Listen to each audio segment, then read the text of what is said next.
Joining us right now, GOP strategist and co-founder of the website mustreadtexas.com, Matt Mackowiak, joining me. Good morning, Matt. How are you? Hey, Chad. I'm doing great. Good morning. Good morning, and a lot to get into today. Let's start off with the GOP race for president.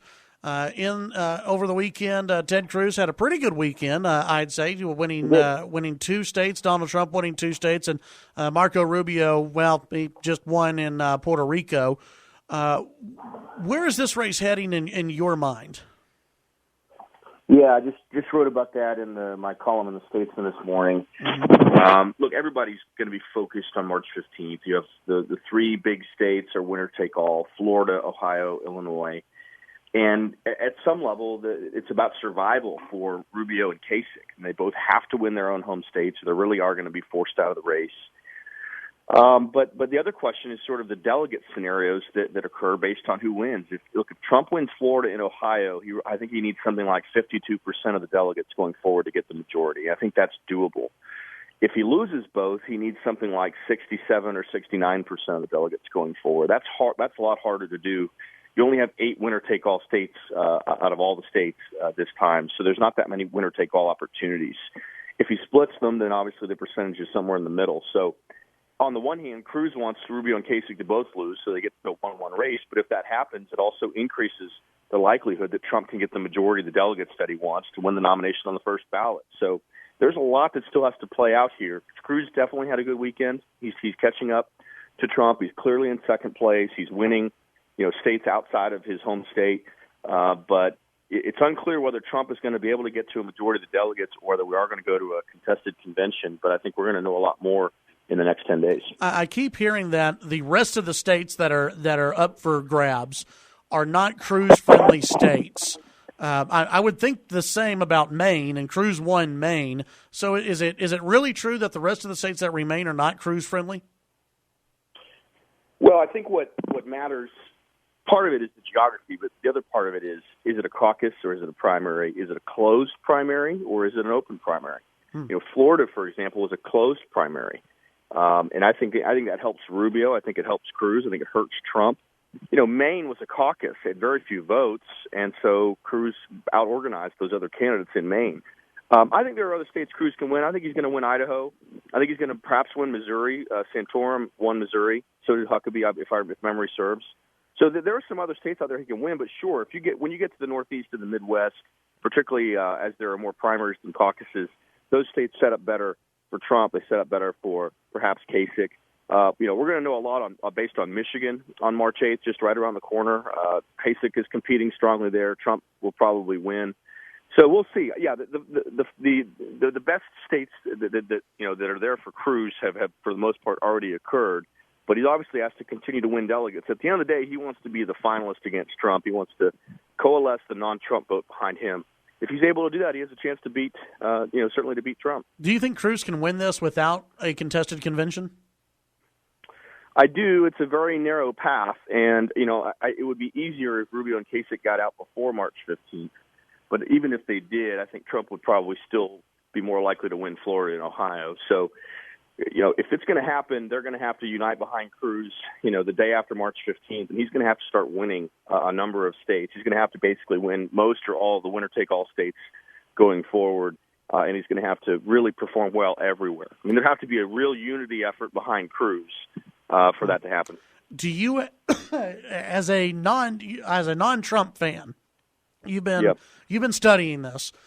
Do you have a preferred path or a preferred method out of those that you laid out in your Statesman article and that I know some others have brought up as well? Do you have a preferred path for someone to stop Donald Trump? Look, my preferred path, I think, is for everyone to unite behind Cruz before Florida. But on the other hand, as I said, I think it may be that even if they did, I think it might, Florida and Ohio might go to Trump. So that just strengthens him. Florida's got 99 delegates, and Trump would win all of them if he wins the majority. So I think probably the best path right now is for everyone to unify behind Cruz after March 15th, and probably that's a matter of just preventing Trump from getting a majority. If you can get to a point where on the second ballot you go to a second ballot, 75% of the delegates become unpledged. They can do anything they want on the second ballot. So if you had a Cruz Rubio ticket at that point, you might have some Trump delegates your way, plus you unify the Cruz, Rubio, and Kasich delegates.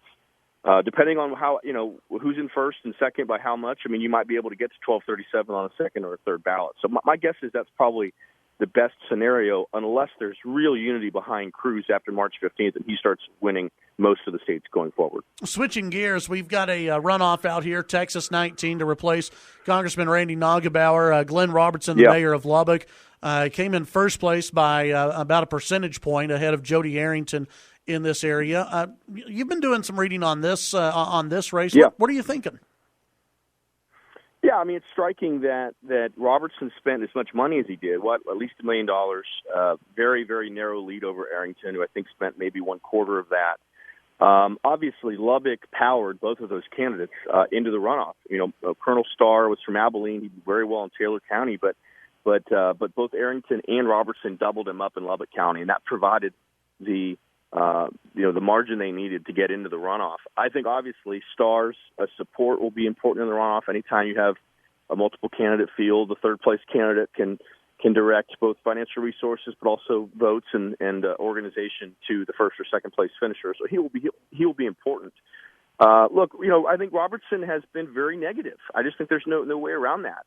Went after Starr because I guess he marched in the gay pride parade and that really hurt him. Perhaps I think Starr's campaign believes that's why he finished third, and it's going after Arrington for having served in the Bush administration, which to me I would doubt that that's a negative. In Lubbock County, I would guess that they're pretty supportive of the Bushes even to this day. But obviously, having been vice chancellor at Tech, Arrington has solid local roots and a good story to tell. So I think it's going to be a very competitive runoff. It's going to be obviously probably much lower turnout than you had the first time around. But Robertson's record as mayor, I think, is going to really be one of the keys here. Is he able to sell it as a positive, or are his property tax increases and other issues that he's had as it relates to debt? I think they have $1 billion debt in Lubbock, and those issues are going to come up, and I think he's going to have to answer for them. So it's going to be a very interesting race. Two candidates based in Lubbock, which is the seat, the count is essentially the seat of that congressional district. Very close race the first time around.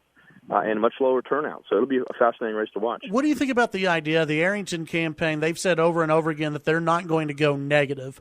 I've heard from many people who say in a runoff election, it's hard not to go negative if the other campaign going against you is going negative.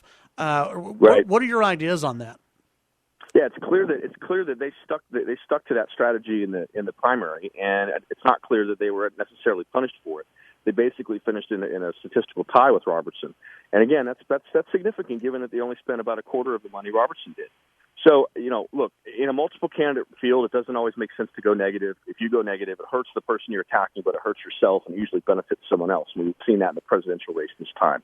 In a head-to-head race, the choice is either you or me. And so anytime you attack the other person, you presume if your attacks are well done that they hurt that person more than they hurt yourself. So it depends. It kind of depends on what Robertson does. I think he's going to sort of be the aggressor, probably in going more harshly negative. Arrington's campaign, I guess, would respond to attacks, but we'll see what they decide to do. I think he's going to really talk more about his record and his vision. That's what he's basically said he wants to do. Roberts, look, you don't go negative if you have the most money and you're the candidate who's in first place. You don't go negative from a position of strength. You go negative from a position of weakness, from a belief that you can't win without going negative. So I think that's fairly telling for Robertson. That tells me that his support is fairly soft, and that he feels like he has to sort of make his competitors unacceptable. And that's a risky business. Anytime you go negative, it always hurts you. And so if you don't do it well, it can hurt you more than it hurts the person you're attacking. Very interesting. Matt, tell folks what they can find on your website, mustreadtexas.com. Yeah, obviously covering all the races across the state. We only had, I think, 4 Republican House incumbents lose primaries this cycle so far. All the congressional incumbents didn't get forced into runoffs, so we're covering all those races and the runoffs. And, of course, my column from the Austin American-Statesman, you can find it all at mustreadtexas.com. All right. As always, Matt, appreciate your time, and we'll visit with you next week. My pleasure. Take care. Have a good one. It's Matt Mackowiak. You can follow him on Twitter at Matt Mackowiak.